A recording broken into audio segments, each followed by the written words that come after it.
সমস্যা নেই, আটটা নিবা নে। আগে দেখো যে কেমন হয়, অল্প একটু মুখে দিয়ে দেখো।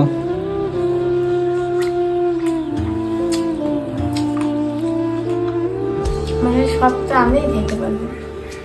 হ্যাঁ, এই আর মাখা দাও, চট চট করো। মজা।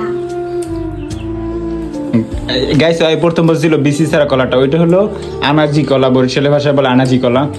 ওইটা বেশি স্বাদ লাগবে না, ওইটা একটু কষ বেশি থাকে আর এটা কষ কম থাকে। এত মজা, আমি জাস্ট এটার ফ্যান হয়ে গেছি। গাইস, আপনারা সবাই এরকম খায় দেখেন, আসলেই মজা গাইস। এটা বরিশালে মানুষ সবাই খায়, কম বেশি। অন্য অঞ্চলে খায় কিনা, যারা অন্য অঞ্চলে না খান তারা একবার ট্রাই করে দেখেন। ঝাল আর টক ছাড়া জমবেই না। দেখেন গাইস খায় কিভাবে। খাবার না? হ্যাঁ খাও, তুমি খাও। আর গাইস, ভিডিওটা ভালো লাগলে অবশ্যই লাইক কমেন্ট শেয়ার আর ইউটিউবে সাবস্ক্রাইব করে দিবেন।